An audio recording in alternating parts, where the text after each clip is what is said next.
yeah, we're back to Voyager, baby! And I feel like I've dodged a bullet once again, because for the second Voyager video in a row, I'm gonna be discussing an episode that isn't complete crap. It's Bride of Chaotica!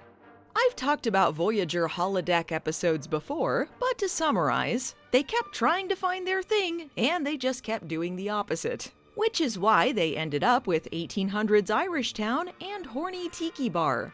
But for a brief period in time, they did a recurring holodeck segment that worked, and that was The Adventures of Captain Proton. And due to a real-life fire on the bridge set, they were forced to make an episode heavily centered around the holodeck segments. Thus, Bride of Chaotica was born. This serves as the third episode in the Captain Proton saga, and certainly its most memorable and fun. So let's beam in!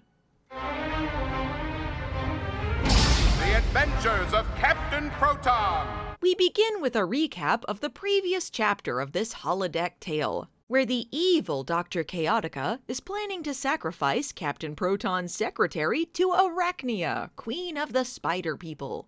Paris and Kim, playing Captain Proton and his sidekick Buster Kincaid respectively, are simultaneously cosplaying as the audience riffing on a Voyager episode. As his rocket ship bursts into flames!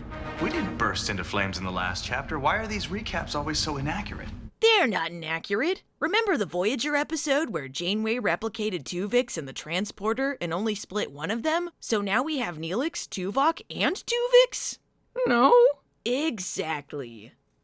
Anywho, Paris and Kim get back into character, continuing Trek's fine tradition of depicting our space future as being populated by a bunch of goofy LARPers. You'll never get away with this. Hey, wait a minute, this isn't the Voyager I know. This is too endearing, and we haven't had any horny for 2.5 minutes of screen time. Hey, I thought you said there were slave girls in this chapter. There we go. But alas, the slave girls will have to wait. For shock and awe, something is going wonky in the holodeck. Should we tell Janeway about this? I don't know. Tuesdays are when she relaxes by putting Chaotica on the torture rack. But what if the ship is in trouble? Hey, you're right. If there's a chance no-name characters are gonna die, she'll love it.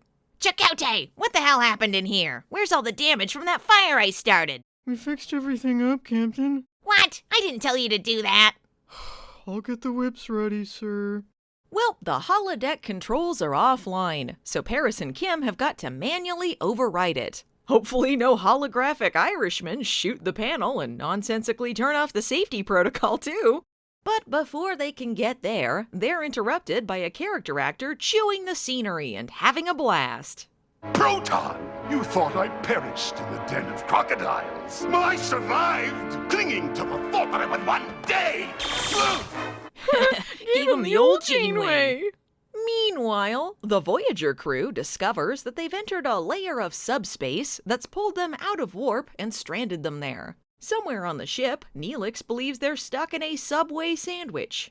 And the lights in the holodeck are energy fluctuations that will surely cause no problems whatsoever. So Paris and Kim manage to transport out of the program, mostly because Paris is their do-everything guy and they need him in astrometrics. Kim is free to, play his clarinet somewhere. Maybe we should just get out and push. Paris, stop reusing lines from Star Trek V and make yourself useful. Either figure out how to get us out of here, or start unzipping. We may be facing a similar situation. Our own warp field may be increasing the gravimetric forces. You took the words right out of my mouth. You bitch. Halt! In the name of Chaotica, lower the drawbridge. We are bringing prisoners. Oh my god, we're having company. How do I look? How's my hair? Dr. Chaotica is stoked for the prisoners. But when he finds out that it's not Captain Proton, and instead some random guys with hats, he's pissed. I love this line delivery. Dude managed to turn fool into like 3 syllables. Surrender! Okay, so these hat guys are photonic life forms. Basically, they're non-corporeal aliens similar to holograms. and they've entered the holodeck to try and make contact with more photonic life forms. But after like a minute of hammy villain speeching, they figure they should probably just, go to war with the holodeck. Execute them! And thus, I've created peace. Applaud me! Speaking of characters you want to vaporize within minutes of meeting them, Neelix. Look on the bright side, there's only 3 meals a day.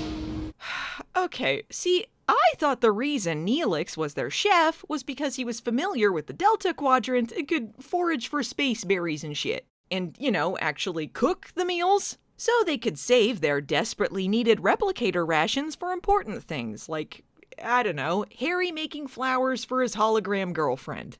But now they're acting like the food is bad because most of the replicators are down. So what does Neelix even do besides get people killed? We lost 2 more replicators this morning. Listen to me very carefully, because I'm only going to say this once. Coffee.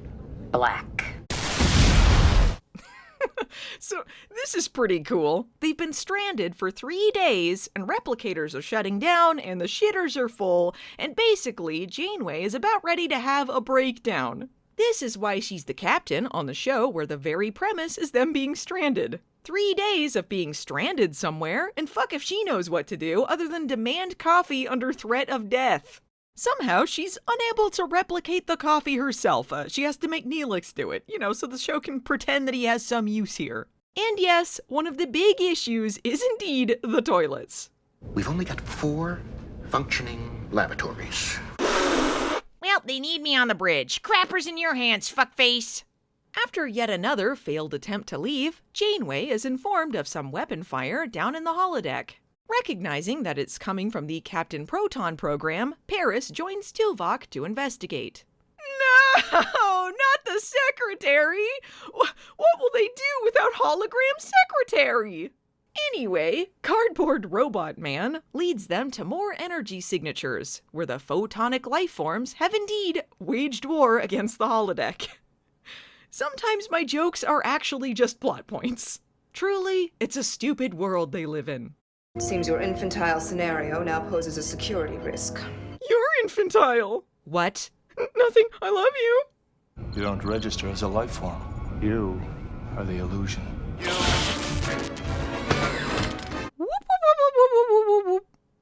Okay, so to make a long story short, Paris and Kim fucked up. Who do I gotta put on report to speed up this episode? And now an armed conflict has broken out between these aliens and Chaotica's holographic army. Yes, ma'am. His army of evil. If anyone's gonna have an army of evil around here, it's me. I gotta get in there. This is great. So Paris is describing this ridiculous little pretend game he plays with his BFF Harry. But now it's all for real because the photonic life forms can be harmed by things in the holodeck. And because the photonic life forms don't believe that non-photonic life forms are real, they must enter the holodeck in character in order to disable Dr. Chaotica's weapons and end the war. And also, I guess this will get them out of the sub hole. Voyager, you've got me hooked! As Paris explains, Dr. Chaotica has one weakness, and that's Arachnia, queen of the spider people and love of his life. Janeway assumes this is another excuse for the writers to put Seven in a fetishy costume, but for a character this evil, only one woman is right for the job. It's great. They don't give any reason why this has to be Janeway. Everyone just assumes if it's a supervillain, yeah, of course she's gonna play her. And where is Harry during all of this? Like, I know he plays the sidekick, but seeing as how he's half of the Captain Proton team, they could, utilize his character. Oh well, Tom does everything. This is how you've been spending your free time? Why don't you pretend to be a Victorian-era governess like a normal person? Okay. Act like an idiot, get us out of subspace. Got it. Later, dog turd. Meanwhile, the holodeck war is going great. Chaotica thinks he's fighting some doofuses from the 5th dimension. He's about ready to fire up his death ray when, what's this? A subspace booty call? Send her in!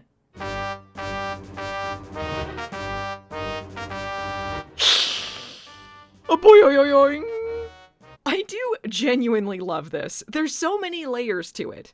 Firstly, in the Captain Proton universe, these two are just fascinating to me.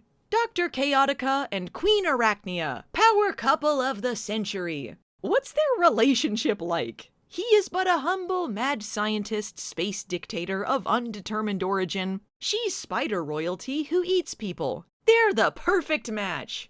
Secondly, this is basically one of Janeway's power fantasies. Not that she has to go to the holodeck to bark orders and have people kiss her feet, since that's business as usual, but in Arachnia's world, she gets to command a whole army. People who think I'm a Janeway hater are wrong, because when she goes full evil mastermind, I bow down to Queen Janeway.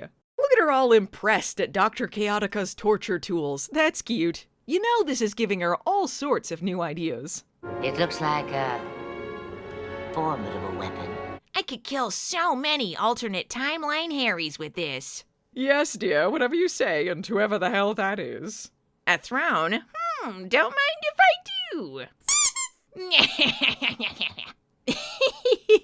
Okay, so Janeway gets Dr. Chaotica good. She has the option to just, use these spider pheromones to make him do whatever she wants, but she wants to, play out this power scenario some more. So she schmoozes him with her evil charm. And what better way to celebrate a war with the fifth dimension than with a wedding? Because the episode is called Bride of Chaotica, so we gotta get there somehow. And don't forget to deactivate the lightning shield, so my subjects may witness the blessed event. Oh, you're a real freak. I love it. Bride of Chaotica!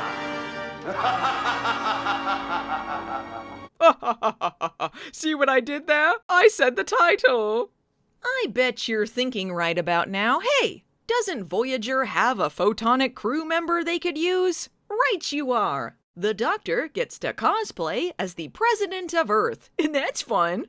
Instead of, I don't know, taking advantage of the fact that these guys recognize him as a person and just explaining to him what's actually happening, he too continues to play pretend because the episode is more interesting that way. He convinces the photonic life forms that are never given a name to hold their fire and let the heroic Captain Proton through. And, I don't know, his lame sidekick no one ever remembers. That's me! We don't actually have to stop the program. It's real to these guys, so why not become an evil spider queen? I've been thinking about a career change anyway. Because of the incompetence of your inferiors, no doubt. Something like that. Oh, Dr. Chaotica, you understand me so well. I'm getting too close. I think I'm falling in love. Kiss me, you fool! Oh well, I'm over it. Bow down to your queen, cretins. Oh, damn it! We're being pulled deeper into subspace. Is that bad? Okay, fine, I'll use the pheromones.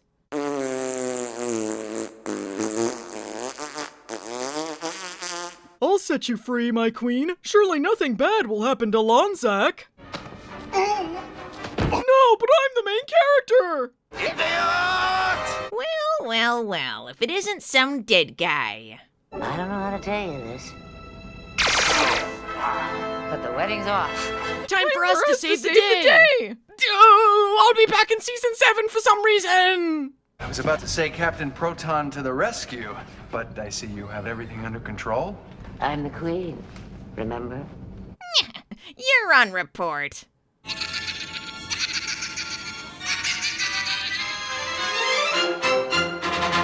This episode rules.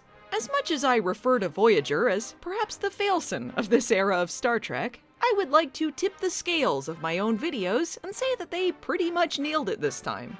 Bride of Chaotica was both a loving homage and gentle ribbing of their sometimes silly sci-fi roots, allowing Voyager to capture that delicate balance that so often eluded them. It's clear that they were having a blast making this, and you could tell they put in a lot of time and research to recreate the style they wanted. They were heavily inspired by 1930s to 1950s sci-fi serials, such as Flash Gordon and, more specifically, Zombies of the Stratosphere. And they got the look and sound of that era down. If I had to nitpick a bit, I would say that the scenes outside of Captain Proton were kind of boring and made the pacing of the episode a little strange. But completely by accident, they were forced to minimize those types of scenes. There was a minor fire on the bridge set, which caused them to move this episode up in the schedule due to the heavy holodeck focus. And what scenes were on the bridge were either rewritten or filmed weeks later. I can't say how different this would be if the bridge set were completely intact at the time, but I can say that the episode was a nice change of pace. It was incredibly creative and gave their actors time to shine. And Kate Mulgrew especially was the star of the episode. I highly recommend Bride of Chaotica, and that's almost entirely because of her performance. Long live the Queen!